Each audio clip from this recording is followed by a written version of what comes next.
I want you to pause for a moment and think about Gujarati food. Most of us will picture dhokla, thepla or khandvi, right?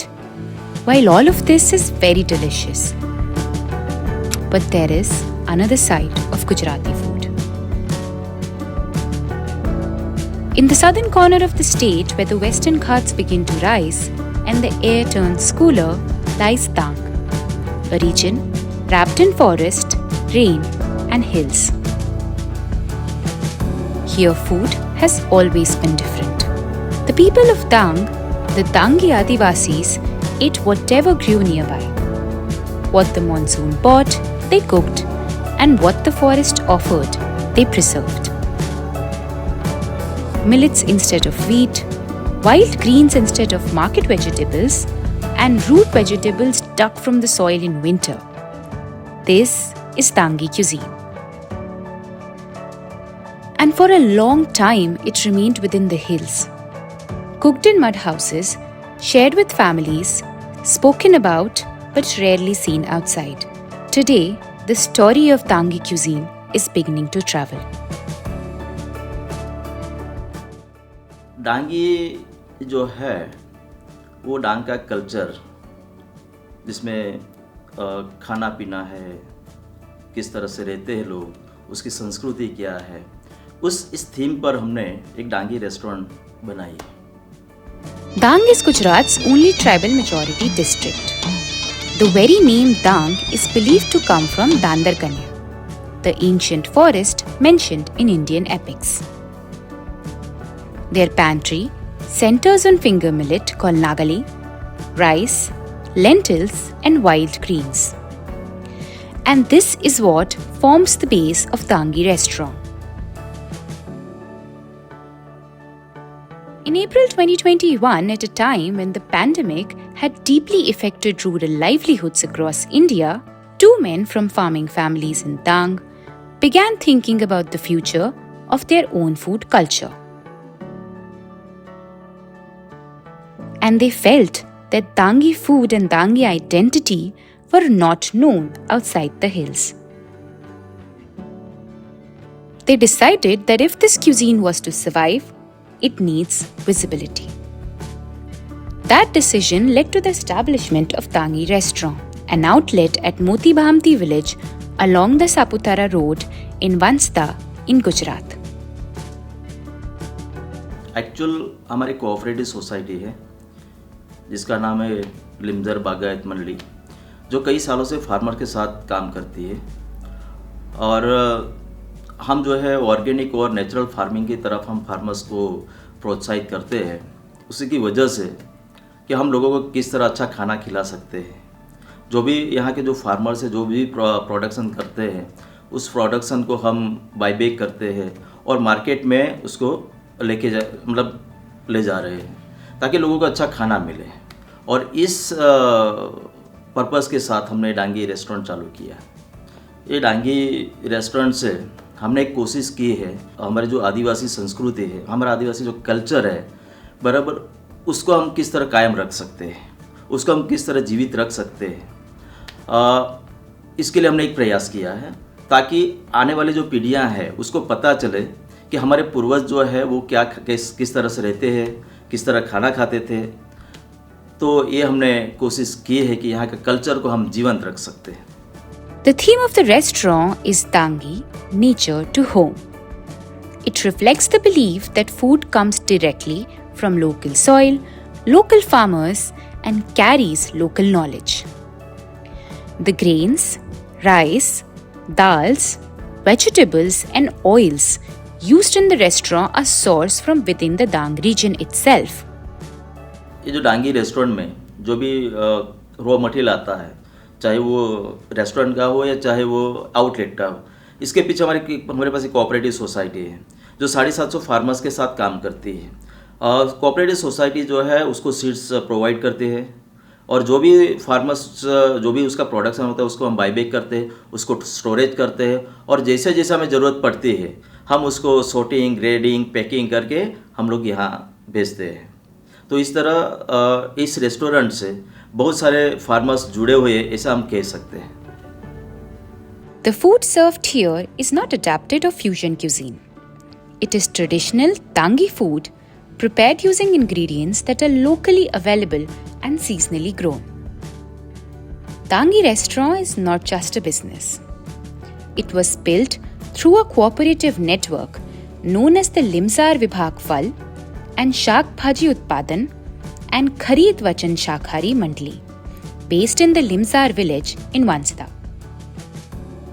Through this cooperative structure, the restaurant sources raw materials directly from farmers of the region. Meals are often presented in kansa or bronze thalis, traditionally believed to support digestion and health. The restaurant also operates with a strong focus on women leadership. Most of the staff, managers, and chefs are women from the local Dangi community. ये जो हमारा पूरा unit है Dangi restaurant और outlet, यहाँ पूरा staff जो है वो लेडीज़ लोगों का स्टाफ है। और लेडीज़ लोगों को स्टाफ रखने की हमारे पास 2-4 ऐसी वजह थी। एक तो यहाँ जो गरीब घर से जो लड़कियाँ हैं उसको कुछ रोज़गार मिले, और इस थीम को हमने देखा कि अगर लड़कियों हमारे पास काम करते हैं तो यहाँ का जो हाइजीन है वो अच्छा रहता है।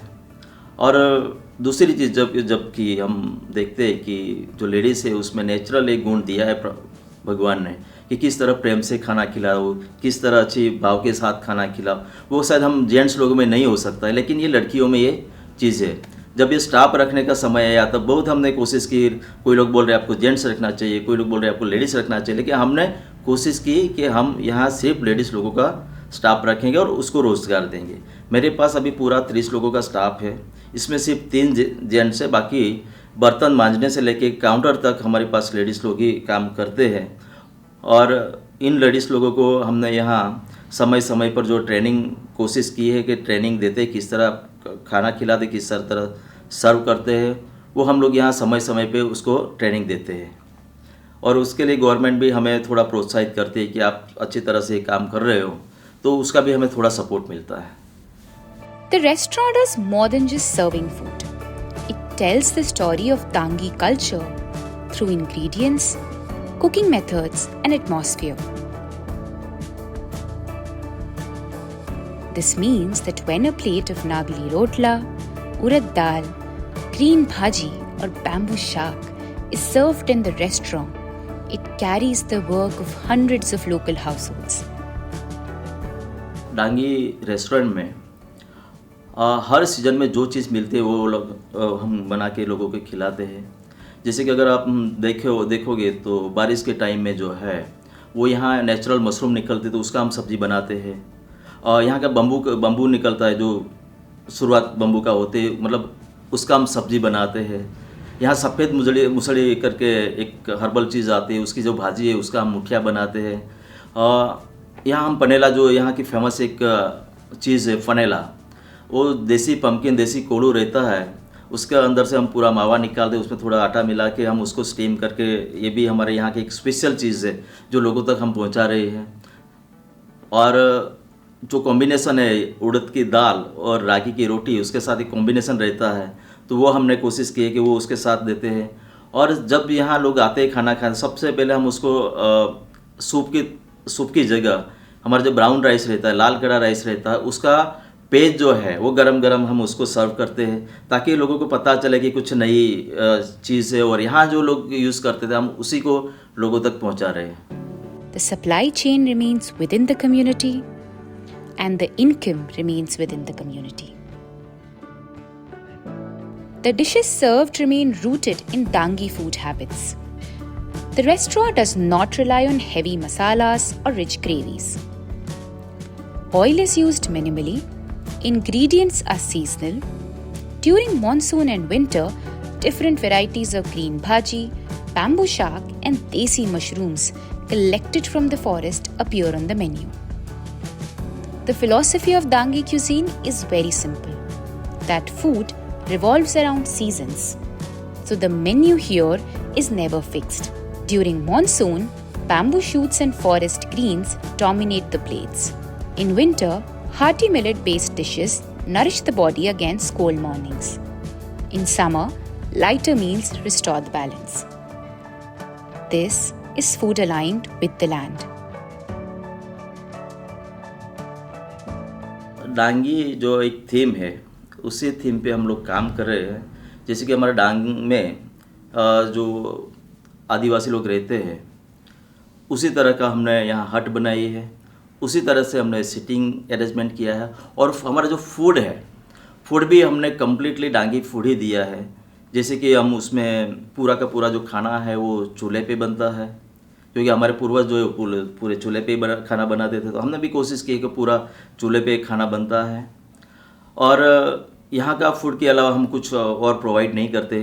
जैसे कि हम यहाँ अड़द की दाल है, रागी की रोटी है, यहाँ के जो पनेला है, फरसान जो है वो हम देते हैं, पात्रा देते हैं, वो भी स्टीम वाला पात्रा देते हैं। और यहाँ जो हमारे पूर्वज जो है वो कांसे की थाली में खाना खाते थे, तो हमने कोशिश की कि वही हम लोग कांसे की थाली में खाना खिलाते हैं सबको। The focus is very simple on healthy food that reflects traditional Dangi food habits. Convincing people to appreciate local tribal food without excessive spices or oil has been one of the main challenges for Dangi restaurant. But over time, more visitors have begun to understand the value of this cuisine and come specifically to Dangi restaurant to experience it. Through this model, Dangi restaurant works not only as a place to eat, but as a platform for indigenous food preservation.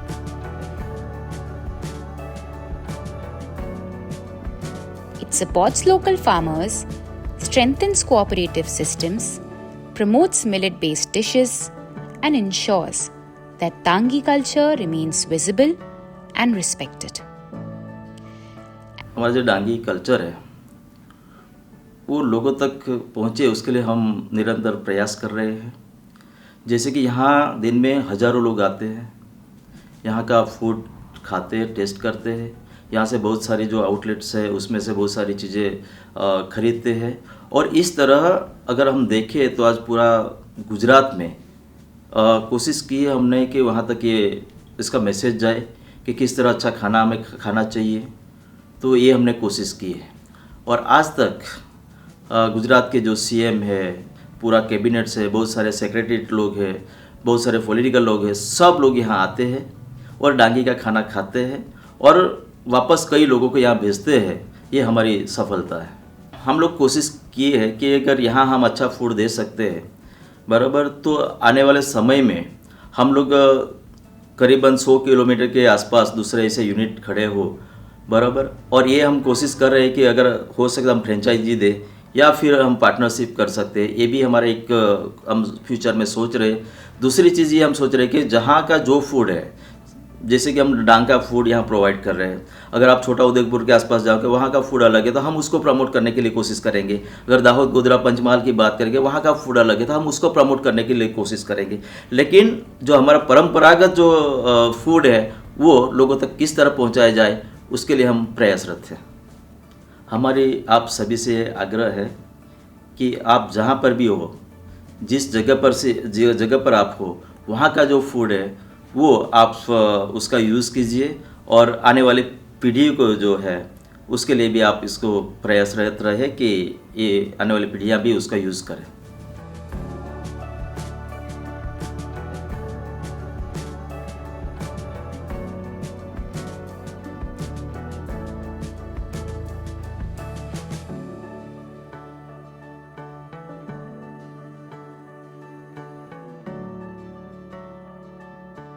And this is how a cuisine that once stayed with forest homes is now being carried forward without losing its roots.